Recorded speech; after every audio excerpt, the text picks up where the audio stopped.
Alrighty, hello and welcome back to Movie Nights. I'm Aaron Jones. And I am John Bingham. And today we are going to be discussing, drumroll, Everything Everywhere All at Once. Directed by the Daniels. Oh, man. Oh, man. Insert intro here. I'm a soul.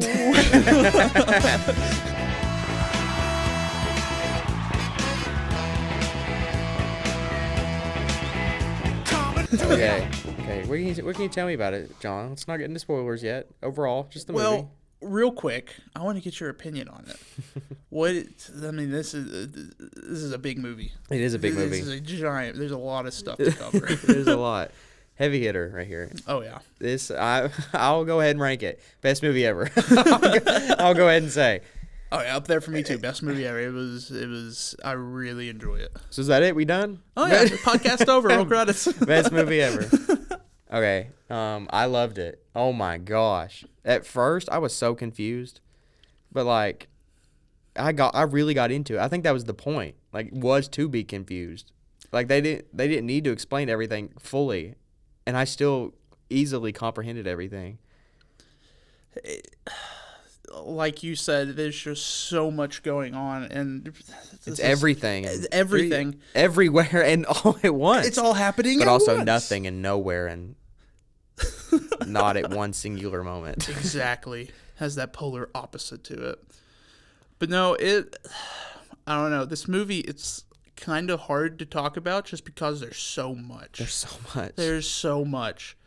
But breaking it down a little bit, you were talking about how there's like everything going on. I feel like in that first little laundromat scene, that's very well highlighted. You can see her trying to juggle. Let's not get just too much spoilers yet. Let's talk about the movie itself, like box office and some awards it won. You know, I think it won a few, right? It's just a few, just a handful. You know, it's something called the Oscars. I don't know. It swept them. It's just a little big event. Yeah, no, it swept at the Oscars. What, 2023? 2 years ago? Because the Oscars were yes, yesterday. Yes. I believe it was 2023. Yeah. But, no, I believe it won 7 Oscars. I do believe so. Let me look it up. I know it won Best Picture, Best Actress, Best Supporting Actress, Best Supporting Actor. Probably Best Editing. It deserved it. I feel like it did win Best Editing because that was the big thing with it. But, you know, box office-wise, this movie, I do believe... Let's pull up IMDb. I have to double check, but I do believe it did do pretty good. I remember hearing about this movie quite a bit when it was coming out. Yeah, it won 7 Oscars. 7 Oscars. Well, hang on. It just said, IMDb says it's won 411 wins for awards and 398 nominations. How did it win more than it was nominated? Well, you don't win everything you're nominated for. True. So, best original screenplay, best motion picture, directing. I gotta hit see more to see it all. Wow. Best actress, best actress in a supporting role, actor in a supporting role, costume design, and editing.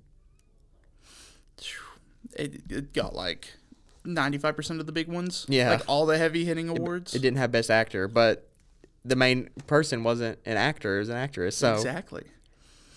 See, I don't know. I feel like I'm very happy it got the recognition it deserved. I feel like it's a very warranted high praise for this movie, if that makes sense. Yeah, I get what you're bringing down. When the Oscar and all the award shows were going on, I was just so happy to see Short Round up there. Him and Brendan Fraser at the same time. Because that was the same year The Well came out, wasn't it? Yeah. That was the same year Brendan Fraser won Best Actor. Big comeback year for actors. So, like, oh my gosh. We need to cover that movie. The Whale? Oh, that movie's so good. Well, we can't say what we're watching next week, but it's really good. It'll be great. Okay, so won a whole bunch of awards. Won my heart over. Won my heart over too. This is one of my favorite movies of all. This is like my go-to feel-good movie. It's up there. Feel-good movie. I mean, it is a feel-good movie to me. It's like me saying Eternal Sunshine of the Spotless Mind is my feel good movie. I mean, to some people it might be. It's just No, I get what you're saying. It was great. It was, I don't know. It's just everything about it was so well done. What about everywhere about it? I'm not talking to you for the rest of the podcast. No, A lot happened at once, I'd say. Yeah, it did. And it happened everywhere, too. But, okay, I feel like we need to start talking about the movie a little bit. Okay. You can do your plot. So, golly, the plot. So, basically, this movie is, to break it down to its core, is about a mother and daughter's relationship, I would say. And it's kind of funny how they presented it, I feel like. How they it's a very simple concept, but done very not simply. Not simply. It's a very complex relationship. Yes. Very simple concept, but played off beautifully. And there's obviously a lot more going on with the movie. I just feel like that's the big thing. That it's a story about a mother and a daughter. Yeah. At its core. Yeah. And I don't know, just the way they discuss that and present that to us throughout the movie, I thought was, first of all, visually stunning. oh my, yeah. Golly. Just the scenes of her, like, going in between the multiverses and everything, those were so beautiful. They were so cool. I loved how when the daughter was fighting the mother as, crap, what was her name? Not the daughter, the villain. When she Jobu Tabaki? Yeah. When she kept changing outfits when she rolled down the stairs every hit. I'm like, that's awesome. Not to spoil. Oh, well, I guess we're into spoilers now. I mean, I feel like we need to be cautious. I mean, spoilers. I mean, the movie's been out for a couple years, you know. Okay, we're officially into the spoilers yes, tab. Spoilers. Warning. But no, and you talked about how the daughter was the main villain, and I like how they showed that, like, within, like, around the first hour of the movie. Yeah. Because that's not really what it's about. Yeah. It's like that's not the main thing, is, oh, who's this big bad guy? Yeah, Baby Driver, last week we had, the villain was not revealed to be until the end. Yeah. It's kind of the flip of that. Kind of the... You know from around the from around the beginning that she's the main villain. But it's not our version of her. Mm-mm. It's a multiversal traveling person who can go into other people's bodies, a different version of you, and you learn their skills. And I think this is my favorite multiversal movie. Especially with how saturated that market is nowadays. Yeah. I feel like this is one of the better, well-done ones. And this is me kind of, when I think of multiverse, I think of Marvel. Yeah. And this is my opinion, sorry. But I feel like Marvel with the multiverse is just kind of relying on it too much. Yeah. And foreshadowing to next week. Spoilers, but I don't know. I do like the Marvel movies, but I feel like they have leaned in a little too much to the multiverse stuff. It so has so much more media and stuff. It's just like the big thing right now is multiverses and stuff like that. So, we see her at the laundromat. She's trying to file her taxes, get it ready, go to the accountant's office. But then Kiwi Kwan is trying to file for divorce with Michelle Yeoh. Man, who would have thought Short Round and Mulan real quick? I mean. Sorry, I just thought that was awesome. I love every actor and actress in this movie. It's greatly cast. I can't think of the guy's name, but the gentleman who plays Gong Gong, yeah, the old man, I love him. Her dad? Yeah, he's sitting there. There's a scene where they're trying to escape the IRS place. And she's like, hey, where's my dad? Is he okay? He's like, eating pudding. He's eating pudding. He's fine. So he's trying to file for divorce because he thinks he would be happier if they never got together. She would be happier without him and him as well. Oh. hit the podcast mic. Did not mean to do that. So that's something I wanted to talk about because that's something that that I took away from this watch because I thought that too, that he was just like, she'll be happier without me. I'll like move on, whatever. But I took it as this viewing that because he mentions that he was talking to somebody after church and he was like, Brian, I think was the guy's name. Brian and his wife talked about divorce, and he said talking about it actually helped them work through everything. And so the way I looked at Raymond and the whole divorce situation is that he's just trying to do anything to make it work, to get them to talk through it. Yeah. And stuff like that. Bringing up the ultimate decision to get away from it. Yeah. So then Joy, the daughter, brings in her girlfriend to the laundromat, and we know from the very beginning that her mother's not very accepting of her.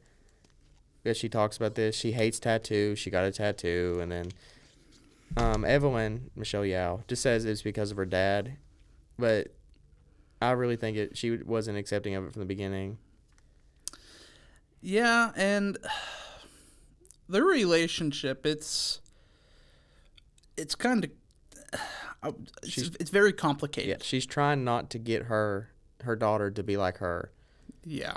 But in the process, she's making her more like her. Yeah, and it's that weird thing where I feel like Evelyn just, in most of those instances, doesn't know what to say, gets very nervous, and then just says the worst possible thing. Just because, I don't know. There's just multiple instances of that throughout the movie that just, I don't know, really drive home that it's a broken relationship. Yeah. So they go get Gong Gong from the airport, Gong. and then they go to the IRS to get their taxes, and Jamie Lee Curtis is there. She's Curtis. barely in the movie. But it's Jamie Lee Curtis. Halloween over there. Halloween. We just got a new Halloween poster. So if you've not watched the original Halloween, highly recommend it. Highly recommend. That's just of the viewers out there. I haven't seen Halloween. You haven't watched Halloween? I have not seen Halloween. Oh my goodness. I've seen Scream. Okay, that's like okay. That's like saying you recommend me Infinity War and I saw Iron Man 2. It's like okay.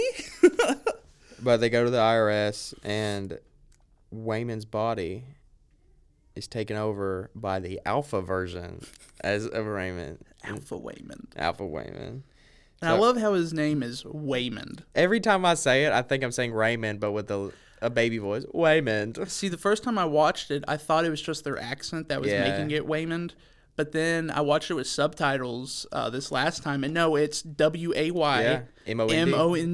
Yeah. Waymond. Waymond. So he takes over his version of his body, and he's like, Evelyn, you are the key. You are. Now I'm thinking of Batman vs. Superman. Lois is the key. Save Martha. So, and she's very reluctant for this. And then Kiwi Kwan goes in. Well, we're skipping some stuff. Hang on.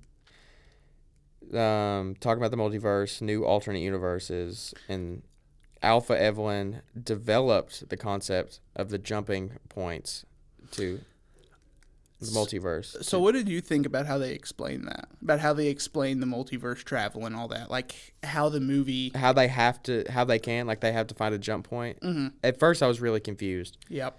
But like once they got into it more heavily and more people started doing it, I kind of saw it. Like this situation leads to an outcome that will take you to whatever you're trying to get to. I like the slingshot thing. That was cool. Yes. Fun fact, getting into trivia a little bit. That first one, when she every trivia, all at trivia. All at once. But that first shot of her in the IRS building getting pulled back in the chair, that was all done in camera. Oh, that's cool. Yeah, it was, I don't know, it's just a little touch of the filmmaking that I like. I'm like, oh, that's cool. So, and then Jamie Lee Curtis's character is like, hey, get back here. And they send security out on him. Kiwi Kwan goes off. Alpha version. Off. Now taking over our version of Waymond. And he is beating these guys to a pulp. Like with the fanny pack. With the fanny pack. Because what was the reason he could get to this version? He ate the chapstick. he just started. The things that these people have to do are so random. Like Michelle Yeoh had to put on her shoes opposite, and what was it? It wasn't peeing her pants. That was one that she turned down. Yeah. She's like, I think she had to put on her shoes backwards and then read something specifically. Yeah, it was close her eyes. Close her eyes. I think that was whenever they were in the IRS building and he wrote it on the back of the divorce papers. And so I think she just turned her shoe, like put her shoes on other feet. But I mean, there is a bunch of them. Like, we'll get into that. Yeah, like when all the other people are doing it. Yeah. So he tears these people apart. He puts some rocks in his fanny packs against these security guards. It just messes them up. And this is when the scene where they're like, "What about Gong Gong? He's fine. He's fine. He's eating pudding." Everybody's happy with the snack pack. And so we finally get some backstory now. They're like, you created the jump points, and we don't know she doesn't know it's her daughter, but we do. Is it dramatic irony? When we know something the character doesn't? One of the levels of irony. Oh yeah, it's something. God, if you wouldn't have asked me. And then they go, and they're trying to get out of the building because they need to get out, but then what's her face shows up? Jobu Tubaki. Yeah, and she figures out it's her daughter, and she's like, Joy? And I love the little scene when she shows up. They're like in the basement area of the IRS building. They're in some hallway. And she shows up dressed up as Elvis. Is Elvis with a pig? Elvis with a pig. Did he have a pig? Maybe I need to watch the new Austin Butler. I don't know. So, but these security guards are like, ma'am, you can't be here. Neither can your pig. And then she tears them up. Here's the thing. She has this line, and it's the security guard says like, you can't be here, and she's like, well, here's the thing, I'm tired of the can'ts. Yeah. And she oh my gosh, that scene is just crazy. Like, you say I'm not allowed to be here, and then he's like, you can't be here. He's like, okay, I'm tired of the can'ts, and then she eats him up.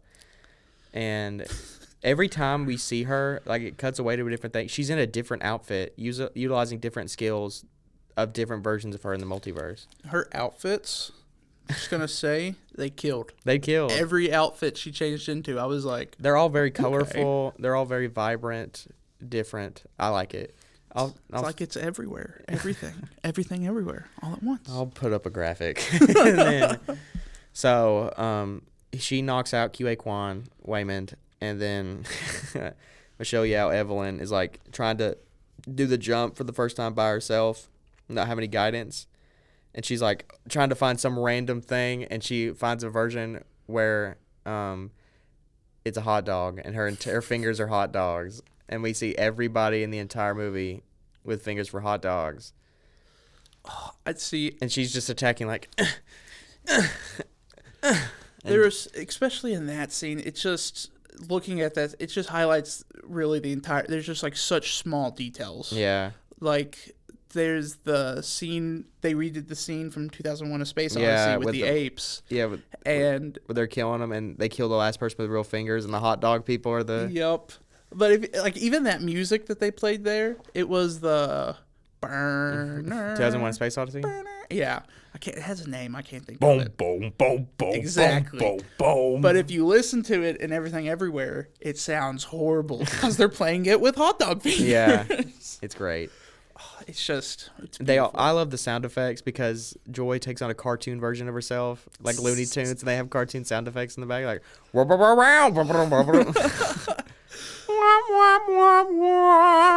Just everything about this movie is... And everywhere about it. I mean, it's just... No, it's great. Happening all at once.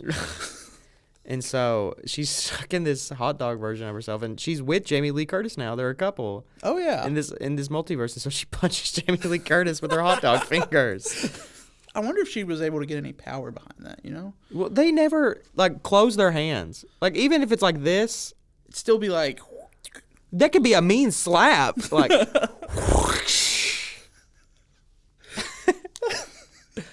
It's just like You never been slapped with a hot dog before? I can't. My Fridays are pretty busy. So. And so Joy brings her to the bagel. The bagel. She made everything into a bagel. It's the entire universe. Everything. That reveal. It's a bagel. It just the reveal that everything they were trying, like, because throughout the movie up to this point they were trying to find this big thing. Yeah. That's the MacGuffin. Yeah, the MacGuffin that's gonna like destroy the universe and like end all the multiverses. And it turns out it's a freaking bagel. Well, they make a joke. They're like multiple universes and timelines, and then they're like sesame seeds, salt, dough, everything, a bagel.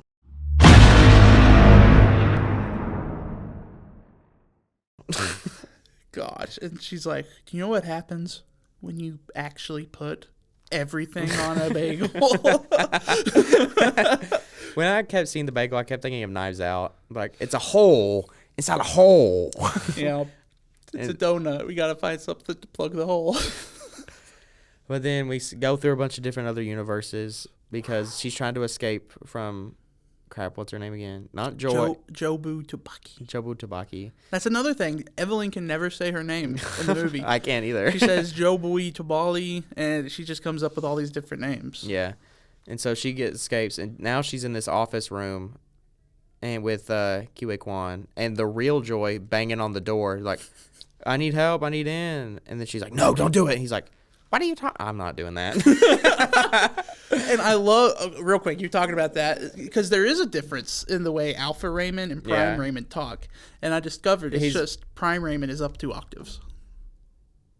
My mic was like, I don't know what that was. I think it might have been. Oh, you're tapping on the table. Yeah. That is a big way they talk. And then, so he lets her in, and it's the real person, but she's in this golf outfit from earlier. She's like, what is going on? Everyone's like, what's going on? And then, where did I get this outfit? Yeah, everyone's not explaining it. And then Gong Gong is in the room.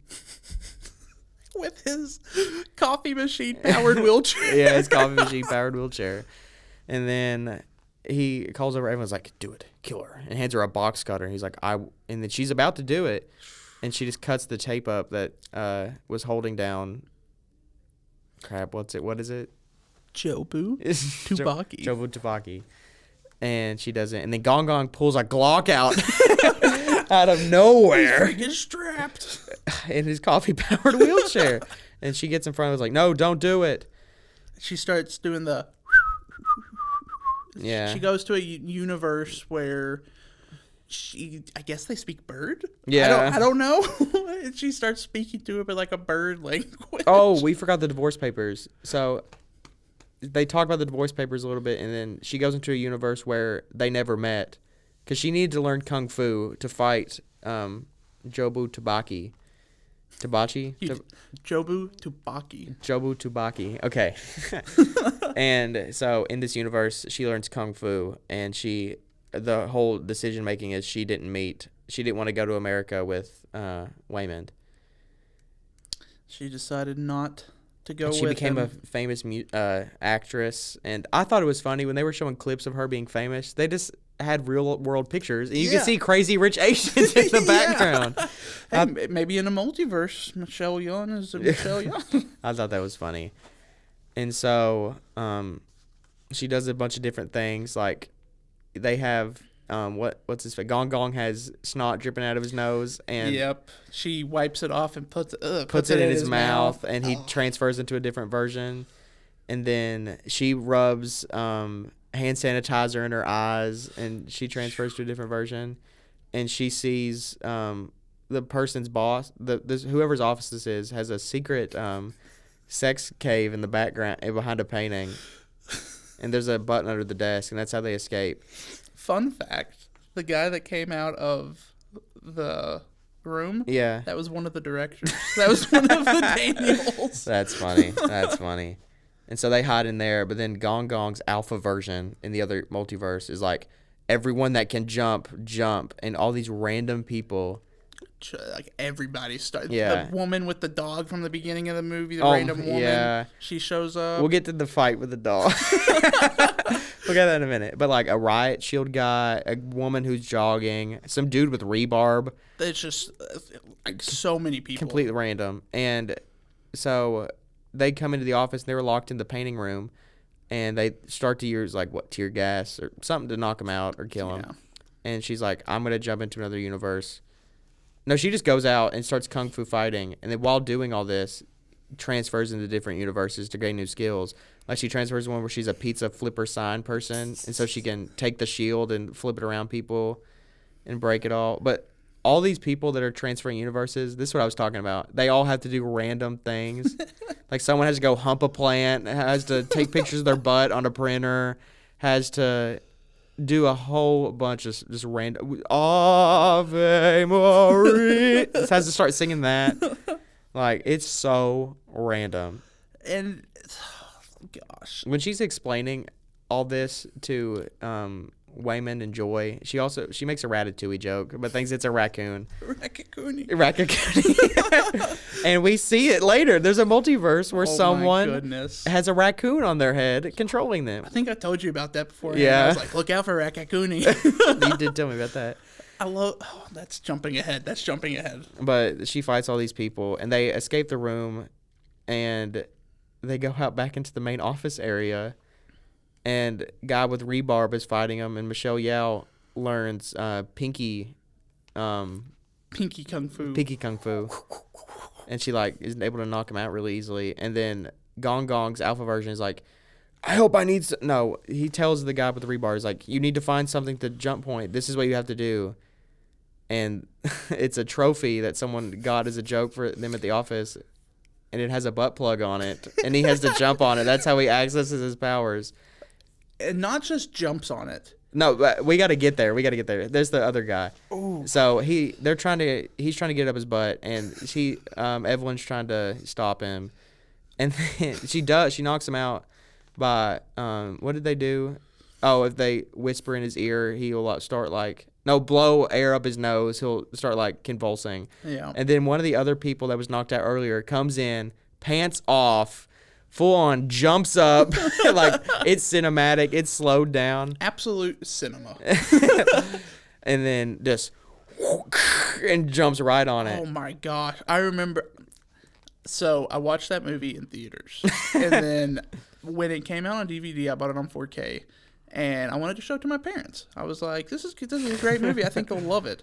I forgot about that scene. When I saw that, I was mouth agape. I mean, it's just so unexpected. It was. It's like Chekhov's butt plug because it shows it at the beginning of the movie. Yeah, they do. And then, but they blur out everything else. You get to see the trophy hanging out his butt. Oh, it's not vulgar at all. No, it's not. It is vulgar, but it doesn't show anything. Yeah, it's graded out and blurred. But you just see it sticking right out of his butt. And then, so one of the other people, the guy that she knocked out by getting to say stuff, he sticks another trophy up his butt. Where are all these trophies I know, from? And they're having to fight him. And Joy, who we thought wasn't Jobu Tubaki, she's like, try this, this, and this, and it works. And she yanks both butt plug trophies out, and they're able to get out. And they go, and then it goes on to a montage of traveling multiverse again, where they go out into the lobby, and all these people are back out there, and Gong Gong is out there, and finally Michelle Yeoh, after you're not supposed to be able to do this, go through a whole bunch of versions of yourself. Your stress is what is your level of how much you can take, so you got to remain calm while doing it. It's I think it's every time you jump, it puts a strain. Yeah, that's what they said. The clay pot. Yeah, there's a crack in the pot and it's leaking. It's you can only have so many jumps, and everyone puts a crack in the pot. Yeah, and then she does so much, and she just throws up. I think that was at least 30 seconds of puking. I mean, it was so violent, and I don't do good with that type of throw up and stuff, and so I was like, oh my gosh, and it just kept coming. It was just pure liquid. Well, she did chug that soda to. Yeah. That's how she got the kung fu pinky fighting. That is by chugging an entire 2 liter of orange soda. Yeah, it was the orange soda. She just chugged it. Didn't she also have to swallow something? Oh, she swallowed the crocodile. That's how she did the pizza flipping. Yep. The pizza flipping sign. She swallowed that little toy crocodile. Yeah. And then how she did the tear gas one, it was the singing one where she had to trip. Yeah. She tripped. It was like she tripped as a kid and fell on some sticks in her eyes, and she blinded herself, and she became an opera singer, and she got increased lung capacity. That's something we did not touch upon. So in this movie, it's like, if I pick up this water bottle, there's another universe out there where I did not pick up. And it shows it. It shows the crack. Like yeah. It's just like every decision you make branches off and makes another multiverse. I feel like we forgot to mention that when we were explaining the multiverse stuff. But yeah, it's just millions and millions of multiverses out there. But like it all stems from one problem, and it's whatever's closest. It's not like some random thing besides some random thing. It all loops together, and the farther and farther away is the most outlandish you go. Yeah. And so they're out in the lobby, and all these people are out there, and she's throwing up, and she dies. And then it cuts to the credits. It says the end. Fake out. I knew it wasn't over, but I was like, did it get you for a second though? I thought it was hilarious.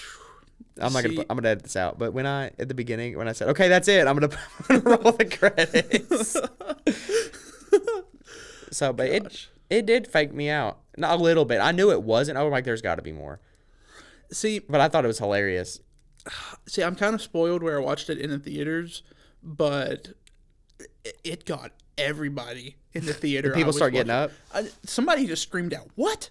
Because think about if that was the ending of that movie. Yeah, it's that's crazy. It's just over.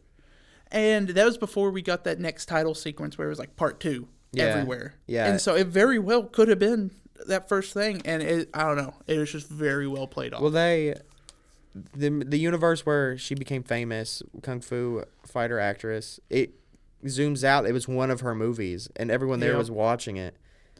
And which I think is funny because it says directed by the Daniels. Yeah. And so the Daniels are canon and everything everywhere all at once. That's funny. And then she runs out and she's like, oh my gosh. And Kiwi Kwan, they're talking in the rain now. So dramatic. Now they're not together in this universe. Yeah, this is the universe where she decided not to stay with him. Yeah. Yeah. And they're like, well, he's wondering, he's like, well, I wonder what would happen if we would have got together. She's like, we would have had a laundromat, we would have taxes.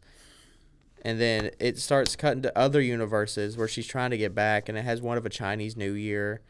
That's very similar to ours. And then it goes back to the hot dog one with the fingers, where she's with Jamie Lee Curtis, and this is where she realizes she can do anything, and it doesn't matter. Yeah. And so she, in the hot dog universe, breaks the relationship with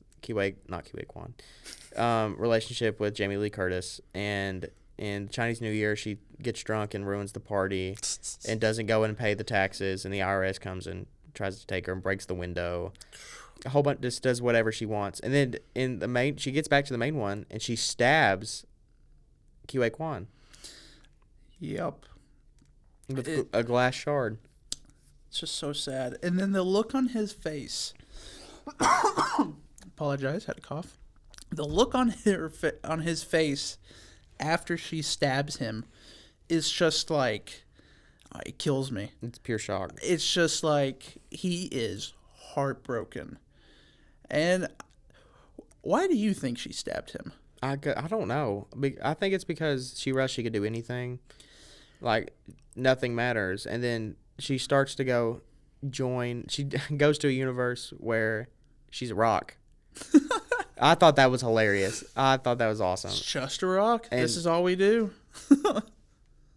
Go ahead and say it. What's her name? Jobu Tabaki. Jobu Tabaki. Just refer to her as Joy. Okay. She's Joy at this point. Also was another universe where she's a rock, and it's just showing subtitles and 2 pictures of a rock. That's it. On the screen, and they're talking, and they're like, this is a universe where you do nothing. It's so calm and peaceful. And then she's able to get back to our main universe, and Wayman's talking you need to do what I do. I think positive, and he thinks joyful, and he's like, especially when people are stressed. because you never know what's going on. And so we have to especially be nice to the people we don't know. Yeah. Or it's something like that, because we don't know what they're going through or something. And then so all these people are trying to get to her and fight her while Joy is trying to get to the bagel.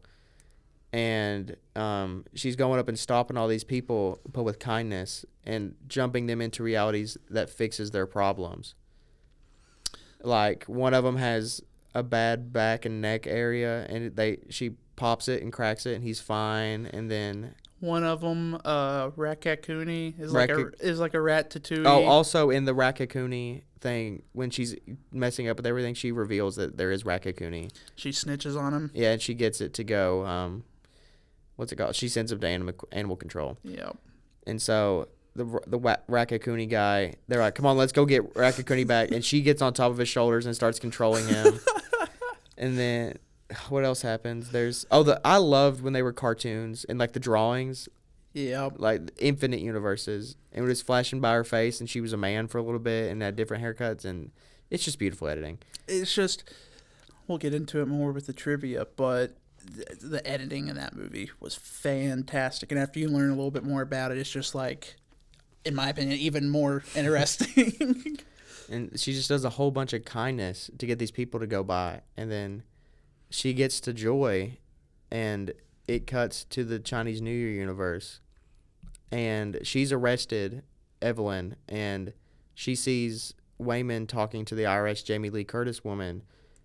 And they're able to get another week on their taxes, and the cops don't arrest them. And then she's like, "How'd you do it? It was impossible. I saw it." And he's like, "I was just kind." And so Joy is outside trying to run away and get away from the family and Evelyn. And Evelyn goes out there to talk to her. And this is like the heart-wrenching moment, like where it's the tearjerker and the emotional epitaph. Is that it? Epitaph? That sounds like the right word. So, and she's like, "I'm accepting of you, and I know you didn't want this tattoo, but I accept it." But then it kind of cuts away, and they're like, "You know what? I wasn't accepting of your girlfriend. I wasn't accepting of your tattoo." And then Wayne was like, "Stop, stop, stop." And then Joy's like, "No, let her finish." And he's like, "In spite of that, you're still my daughter, and I still believe in you, and I still love you." And we go back to our main universe, and at this point, Joy's gotten to the bagel and starting to consume some people and get there. And then what goes on next? I think after that is, I think basically Evelyn just makes her way up to Joy, who is getting ready to step into the bagel, and like she does step into the bagel. Like finish doing everything. Yeah. Like finish killing everybody and everything. And the bagel is trying to consume every universe. Yeah, so. yeah. And so before she lets it consume everything, it starts consuming some of the stuff in that universe. We see weird stuff, people disappearing. Yeah, like they all have bagel markings on their head, and they disappear into the bagel. Gosh, that movie's a trip, dude. But I think this is the part where she just kind of walks up to her and just gives her a hug. Yeah. And then that's when we see it, as soon as they hug, it's like we see everything. Like we see this montage of different universes and planets colliding. Just I feel like they did that just to make the impact of it, just to like show how big of a moment that was. One small moment can really impact every universe. And I mean, it doesn't really talk about it, but that might be the first hug she's had from her mother in years. Yeah, God knows how long. I mean, that's not really mentioned, but it's just. And we see a whole bunch of different versions of them hugging, like the pinata ones. They're hugging. That she's rolling over as a rock to get to her. She's like, "No, come here, stop, come go here, away, come stop." here. And then it cuts to black, and then we see part 3 all at once, and we're back in our normal universe. And they go to pay their taxes, and now Joy's there, and all of them are accepting of the girlfriend now. And she even drives them to the airport. And now the mom is starting to nag to the girlfriend just like she does to the daughter. And the daughter was happy with it because she's accepting her in the family. She realizes that's like her way of showing like, I love you and I care about you. However mean it might be. Yeah, they're like, "You need to grow your hair out." Yeah. Why is your hair so short? Yeah. And so they go back to the tax office, and then Michelle Yeoh, Evelyn, starts losing her mind a little bit, but not normal, just fading off in the distance like we all do. And they're like, she's like, "Did you hear me, Evelyn?" And she's like, "No, sorry, say it again." And it cuts black, and the movie's actually over. Double fake out. Double fake out. Okay, great movie, amazing, phenomenal. We already talked about it, but best movie ever. It's up in that tier list with Baby Driver. Oh yeah. Of the two categories we have. Oh yeah, of the two choices we have. Yeah. And so every trivia where all at trivia. You said you had trivia for this one. I do. I have a few. I have a couple that I've thrown out throughout, like the little Daniels cameo, the director cameo, and how that one shot was filmed on camera. But all right. So I thought this was interesting. In pre-production, whenever they were going around pitching this movie to different studios and stuff, and when they were promoting it and everything, to keep the plot under wraps, because it's a very big plot and it's very surprising if you don't know anything about it going into it, they said it was just about a 55-year-old Chinese lady doing her taxes. That's how they pitched it to studios and stuff. It's just... Well, I knew it was multiversal going in. If I didn't, I wouldn't have known anything. Oh, see... It just comes out of nowhere. Yeah. I keep going back to when I watched it in the theaters, but... Me and my buddies, we went to go watch that movie not knowing. We just kind of decided to go and watch it. I hadn't watched the trailer of it, or really, I had heard of it, but I didn't know anything about it. And it was just crazy going into it with like no information. Even with just the 55-year-old lady doing taxes, even that, just having that information going into this movie, nuts. But, okay, so we talked about it a little bit earlier, but the visual effects for this movie, and I copy and pasted it just so I can make sure I got it right, but all the VFX for this film were done by 9 people, including the 2 directors, with the majority of the shots being done by a core group of 5 people. None of the VX team went to school for it. They were all friends who taught themselves with tutorials they found online. Wow. Makes me feel very inadequate since I'm going to school. What are we doing right now, then? What are we doing? I couldn't do that. And they won Best Editing. And Best Visual Effects. Like, it's crazy. It's just... I don't know. We're trying our best. It's just... As I'm going to Photoshop a photo of our faces on the poster. It just shows that, not to be cliche, but if you put your mind to it, you can do anything. That's true. All right, and then the last big one I have is just about Ke Huy Quan. I was about to ask you about it. Yeah, it's just about Ke Huy Quan. So he had a small part in the movie in 2021. It's called, like, Finding Omaha or something. He was a very, very, very minor part. So this was his first big role since, I think the last role he was in was in the 90s. It was 90s. Yeah. I think he was with Brendan Fraser. I think, was it? There's a movie with them in it together. I don't know if it was his last one. But no, I was trying to be cool and come up with the name of it, but I can't think of it. But obviously we know him from Short Round, and we know him as Goonies, and like he was Goonies? He was in the Goonies. He was in it. Gosh. But yeah, no, it was just, the cool thing about him is that he was in 2 Steven Spielberg movies. They were the first movie he was ever in was Temple of Doom. Yeah. Massive, best Indiana Jones, in my opinion. Anyways. I'm a Last Crusade guy. But Last Crusade is very good.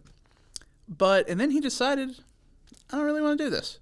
Yeah. It's not really for me. Took a 30-year break. Yeah, took a 30-year break and then came back, and on his first major role, won an Oscar. Yeah, won Best Supporting Actor. And here's another. Have you watched his speech? Yes. Look, my I just won an Oscar.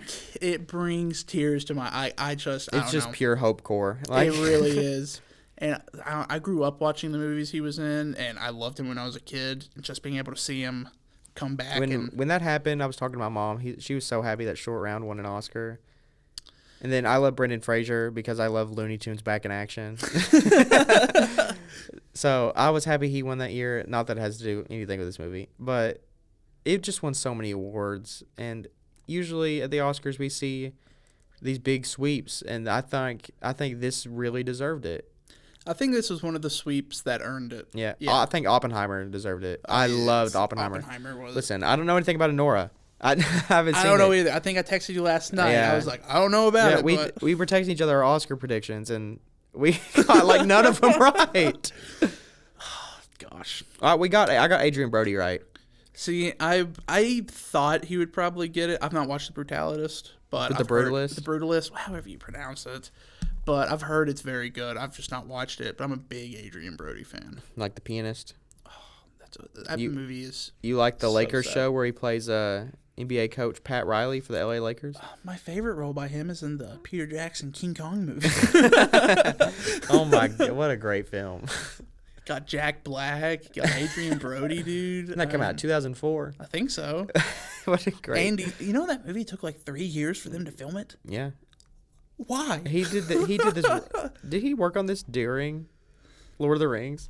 I think he was in heavy pre-production for Lord of the Rings. Okay. And then it was like directly after Lord of the Rings. He took like a couple weeks or whatever and then went right into King Kong.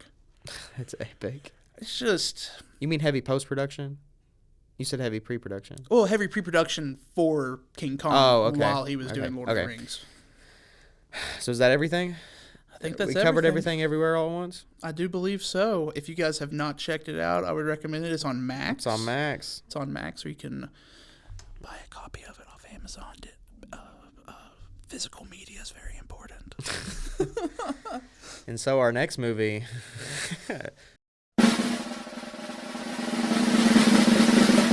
Captain America Brave New World. So we talked about this. Have you seen it yet? I have not. I'm going this weekend. I'm going this weekend. I saw it in theaters with my dad. So we have 2 movies in the category of best movie ever. We'll see where Captain America Brave New World takes us. Thank you guys for listening. You got anything else you want to say? I mean, not really. Just thank you for listening. Excited to do next week. Take care of yourself, everybody. Until next time, take care of yourself. yourself. I'm a soul man.